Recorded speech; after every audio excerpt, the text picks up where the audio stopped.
Halo teman-teman, kembali lagi bersama saya Nelson di channel YouTube saya. Ya, jadi di kesempatan kali ini teman-teman bisa komentar di bawah.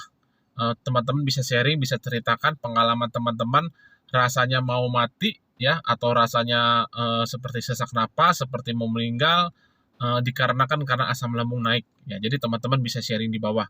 Ya, jadi sekedar teman-teman tahu, mungkin yang baru ada teman-teman yang baru bergabung atau yang baru terkena penyakit asam lambung, mungkin banyak yang bingung ya, ternyata sensasi asam lambung atau keluhan penyakit asam lambung atau GERD atau MA itu sangat banyak sekali.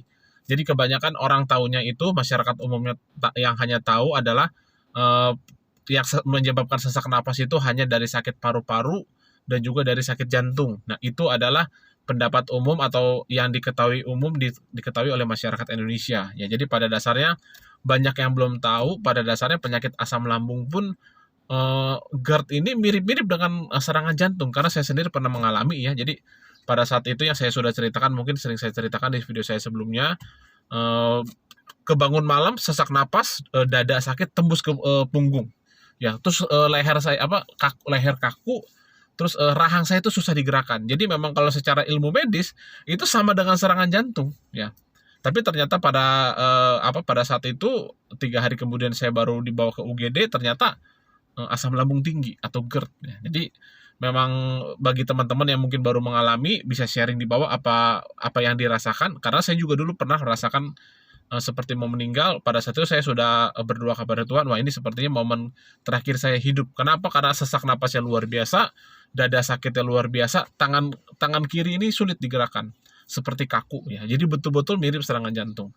Ya, jadi bagi teman-teman yang memang misalkan kolesterolnya normal, tidak ada penyakit tekanan darah, tidak ada penyakit diabetes, tapi merasakan seperti yang saya ceritakan tadi, dan teman-teman tahu teman-teman sakit lambung, teman-teman tidak usah khawatir, relax aja, karena berarti itu asam lambung teman-teman lagi tinggi-tingginya. Ya. Jadi penanggulangannya pada saat yang dulu saya belum terlalu paham ya penanggulangannya bagaimana. Makanya pada saat itu saya sampai loncat-loncat ya, sampai mau ke rumah sakit sendiri. Pada dasarnya itu tidak mungkin. Nah, pada saat saya pelajari terus, akhirnya saya sudah tahu ya bagaimana cara penanggulangannya. Pada saat kita merasakan kita seperti mau mati, napas kita seperti mau diambil atau napas terasa sangat pendek ya. Jadi pengalaman saya adalah teman-teman relax. Pokoknya pada saat terkena serangan, teman-teman dalam posisi relax, tenang, jangan panik. Teman-teman bisa misalkan lagi dari posisi tidur, teman-teman bisa posisi duduk tapi tetap di tempat tidur. Tarik napas pelan-pelan, tarik napas panjang, pelan-pelan saja, jangan terburu-buru, hembuskan pelan-pelan. Nah, setelah itu teman-teman bisa jalan sedikit-sedikit, kalau bisa keluar rumah, hidup udara malam ya, biasanya terserangnya malam hari, hidup udara malam pelan-pelan sambil membusungkan dada seperti ini. Nah, itu menurut pengalaman saya pribadi itu sangat membantu sekali. Nah, terus bagi teman-teman yang saya sudah pernah share di video saya sebelumnya mengenai titik refleksi. Nah, titik refleksi asam lambung dan lambungnya itu bisa dipencet teman-teman. Tapi kalau sebisa mungkin minta tolong untuk dipencetkan atau ditusukkan di tempat yang di sarafnya itu. Kalau misalkan sendiri ya memang agak sulit karena kan kita dalam posisi cemas. Kalau memang ada orang tua atau ada istri atau suami, bisa minta tolongkan dipencet-pencet, itu biasanya langsung rileks. Tapi intinya dari semua itu adalah teman-teman rileks dulu aja. Rileks dulu, jangan panik. Karena panik itu akan menyebabkan kita semakin sesak, semakin napas kita semakin pendek. Nah, itu jadi sederhana saja teman-teman ya, bisa duduk seperti ini tegak. Setelah itu bisa jalan-jalan keluar rumah, busungkan dada seperti ini. Nah, ada satu lagi cara yang mujarab, teman-teman bisa posisi kobra. Nah, jadi teman-teman bisa cari di YouTube biasanya mengenai yoga ya, itu cari searching aja posisi kobra. Nah, pada saat teman-teman posisi kobra, nah teman-teman bisa tarik napas panjang-panjang.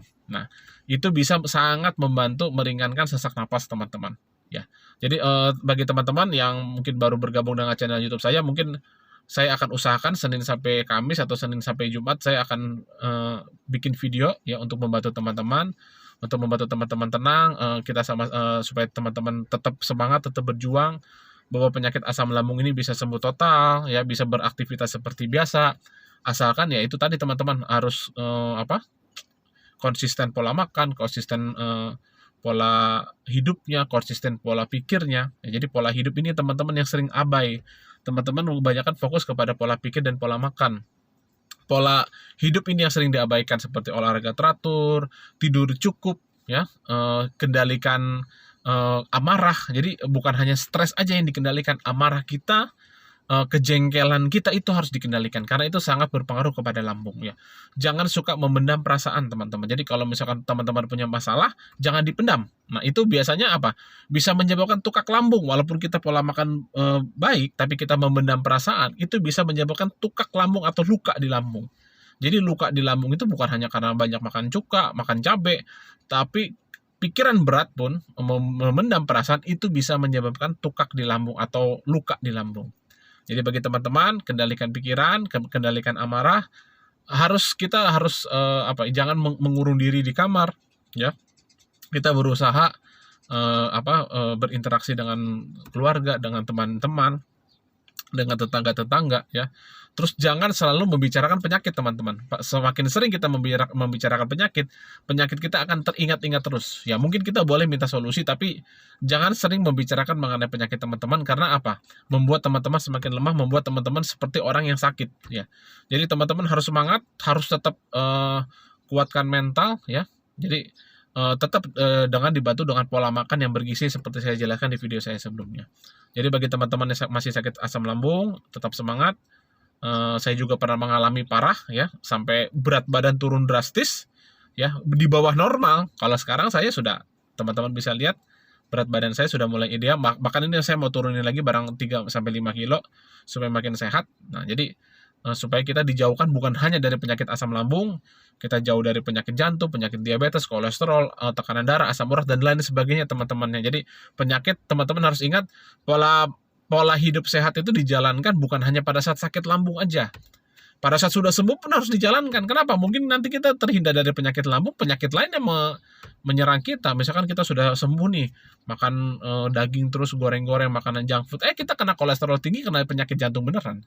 Jadi bagi teman-teman, walaupun sudah sembuh, bukannya saya melarang memakan pantangan, boleh, tapi jangan keseringan, ya. Atau sistem nyicip aja, misalkan udah sembuh nih ya, tapi kalau yang bagi belum sembuh ya saya anjurkan harus ketat, sekali-sekali makan misalkan gorengan sepotong sedikit aja, ya.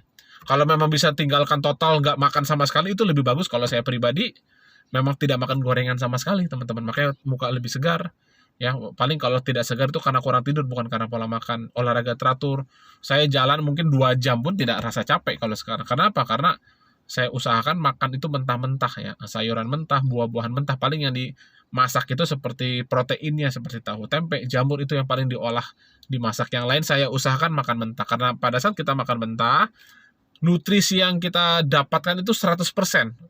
Walaupun sebenarnya itu tidak 100%, teman-teman, karena kan itu perjalanan dari tempat pemetikan buahnya atau dari panennya, dibawa dulu ke pasar, itu sudah mengurangi vitamin. Nah, kalau setelah itu teman-teman masak lagi, otomatis berapa persen vitamin yang tersisa. Jadi saya anjurkan teman-teman lebih banyak makan makanan mentah, walaupun tetap tidak mudah, teman-teman, itu semua butuh proses. Makanlah makanan mentah yang umum dulu aja, ya, seperti selada, seperti timun, tomat. Banyak orang memang takut makan tomat, ya, tapi kalau kita yakin tomat itu bagus sekali untuk kesehatan, jangan terlalu takut. Kalau kita makin mantang banyak makanan, jadi teman-teman harus betul-betul tahu dulu nih, makanan apa yang bergizi, makanan apa yang tidak bergizi. Nah, kalau teman-teman yakin makanan ini, suatu jenis makanan ini bergizi, teman-teman harus yakin lambung saya tidak akan apa-apa. Ya, tentunya dimakan dengan dikunyah halus, ya, terus dicuci bersih, ya, di air yang mengalir. Itu adalah salah satu prosedur-prosedur kesehatan yang harus teman-teman lakukan, ya.